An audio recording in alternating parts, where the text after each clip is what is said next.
Hello, Zellerman agents. Now we're going to train a little bit on FMLS Forms Pro RE151, which is the exclusive right to sell listing agreement. This is the listing agreement you will use when you go to obtain a new listing.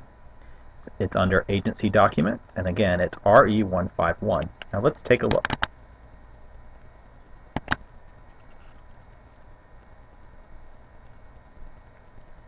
Obviously, as I always say, date your agreement with a correct date and year. The top part of almost all our agreements, including the listing agreement, is the standard disclosures. These are the same on almost all these agreements. We've already gone over them, so I'm not going to do it again.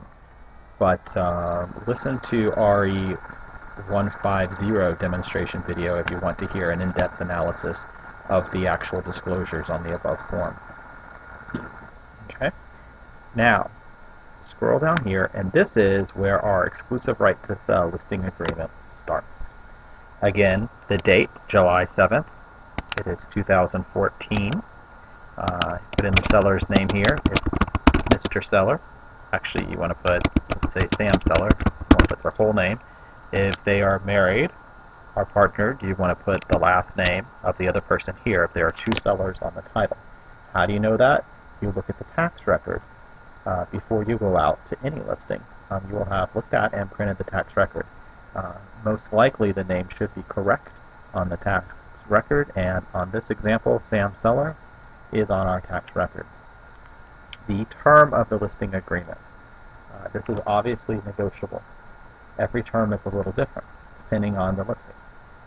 If it's a high-rise condo, an average they sell in 3 to 4 months. A 6-month listing is plenty of time. You might even do a 90-day, 3-month listing. If it is a exclusive $1 million home in a gated community where the average sales time for a fair price is a year or more, and we're spending $10,000, $20,000, $30,000 on advertising that property, you better believe we need at least a year listing or more. If it's a commercial property, it probably needs a year listing or more.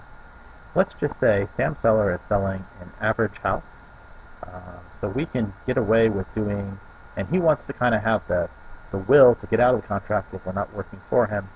So what I'm going to do for him is we are just going to say, okay, we're going to do a shorter listing period for you. It can't be any less than 90 days because that's just not fair to anyone.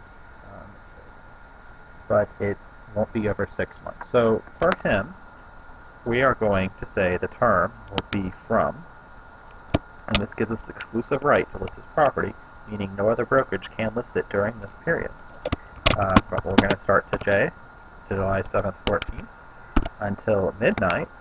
Let's just say November 7th. Okay. Again, no right or wrong here. You just need to make sure we have enough time, because let's just say if someone says, why can't you sell my house in 30 days? You've got to realize it takes a week or so to really get out there in the market. Any print marketing we're doing takes 30 days. Design, edit, get out there. And buyers usually take, sometimes a week or two before they make a decision. So it can take some time. It can take some time adjusting the pricing to get just perfect for the market. The market always changes. So don't sell yourself short here. To sell our exchange property. And then at a price of what?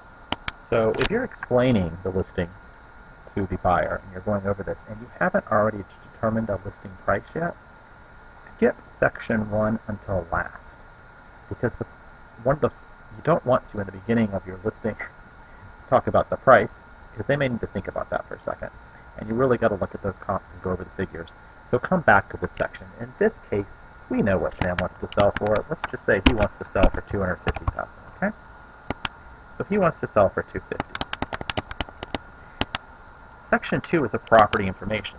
If you're going on a listing appointment and you feel confident about it, you should already have the property information already filled. Don't waste your seller's time filling this out in front of them. Where do you get this information? From the tax record. So we're going to say this house is in Fulton County at 123 Dab Street. I have no idea where that is, but it makes good sense for us right now. Land Lot 1, District 2, Section 0, and again, Fulton County. Tax ID, fill that in here, whatever that is. county again, and you get this. But all this should be filled in, pulled from the tax records. If you see it in a former listing, that you can get it, the information that way. Double check with the tax records, because remember, agents aren't always right. So don't just, because you see it in there listed before, don't just assume that's the correct information. That has gotten people in trouble before. Broker commission, lovely part. Guess what? We actually get paid for our work, believe it or not. Sometimes not enough, but we do. So, seller agrees to pay a broker's commission of blank, negotiable, right? So at Zellerman, we have 3 levels of commission, 7, 6, and 5. Everything's a little negotiable, but it falls within the levels. Let's say this is going to be a standard listing, so we are not appointment only, so we are going to put this at a 6% listing. And that is sales price. We do not do dollar amount flat fee listings. We are a full service firm. If you are doing a flat fee listing, you would just write whatever your flat fee in here is. But that can be dangerous because, one, the flat fees would have to be rather high to balance out the money we spend on the properties, and 2, if your property is not selling for what you initially thought, this fee would have to be renegotiated. By doing a percentage, the less we get the client, the less we make. So the more we get the client, the more we make, which is the way I feel it should be, and I think most clients would agree. Flat fees can just get you into trouble, because then you're getting a fee whether we sell his house for $250 or $200, we would technically make the same. And that's not really fair. If we sell his house for $280, we should make a little more. I think everyone would agree with that. For a price not less than, we already said, of $250, right? So the $250 sales price goes in here.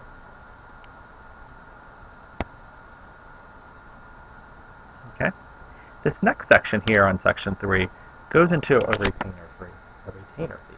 Similar to attorney's charge, this is saying, listen, this house is going to be a lot of work to sell. We need a retainer in case it doesn't sell or you change your mind to offset our expenses, or even to cover our expenses. On a $250,000 house, we probably would not ask for a retainer unless we think that it may be close to foreclosing, and then we should ask for a retainer, because when the bank takes over the house, you as an agent get nothing, no matter how much you spent marketing it. And you probably shouldn't take a listing that's close to foreclosure. But if it is a exclusive house that is multi-million dollars, we will end up spending $10,000, $20,000 on marketing. If that seller just changes his or her mind, or the house does go into foreclosure, you're out then $20,000, $30,000, $40,000 out of your own pocket. You get nothing. We saw this happen a lot with the collapse of the real estate market, especially when agents had hundreds of listings. In a matter of weeks, the builders went out and they lost tons of money. So this is the purpose of a retainer. See your broker if you think a retainer is needed. Again, on a house over $1 million, it may be perfectly well, depending on what they want. I'd ask for a retainer. If they want their house centered in the New York Times, guess what? They're going to pay for a retainer. If we're just doing standard marketing, even though it's exclusive, of course, retainer may not be necessary. So in this case, we're going to put 0 because this is a $250,000 house. Here we go into relationships. This is saying that should you, the seller, contract the house a day or 2 after our agreement's over, but yet this is someone we showed, you still owe us a fee because we brought you the client. And I think everyone would agree that's fair. So I always put 90 days here. Some agents do up to 120. I think 90 is plenty. Don't go any less than 60 though. Seller is a member of, that our brokerage is a member of FMLS, first MLS in Georgia. Marketing, section 5. This section here is important. This gives us the right to put a lockbox on the door. This gives us the right to put a for sale sign on the property. This gives us the right to list it for the whole world to see, to take pictures, to market those pictures, to have the rights to those pictures. So this is an important part. I have had many sellers in the past not want a lockbox on the door, not want a for sale sign. That's fine. I would just include that either in a special stip or just in an email agreement to the side. This isn't saying we have to do it. This is saying we have the right to do it. Okay. Property disclosures. The disclosure must be filled out by the seller. Again, agents do not fill out the property disclosure. No matter how much they may beg you to, no matter how well you know that property, allow the seller to fill it out themselves. If you make one mistake on that property disclosure, you, therefore our firm, will be sued. So, what don't we do? Fill it out ourselves. What do we do? Allow the homeowners to fill it out. If they refuse to fill it out, then we simply put property disclosure not available on this property. Why they wouldn't fill it out, I don't know. They can select NA or I don't know on every answer, but they are the ones that need to fill that out. They may not fill it out if they've never lived in the property, if they're an investor, and that's completely understandable. Just say there's no property disclosure available, and feel free to have your own inspection. Under miscellaneous, this basically says this agreement is under the laws of Georgia. Hold harmless stipulations, all the standard terminology in each of our contracts.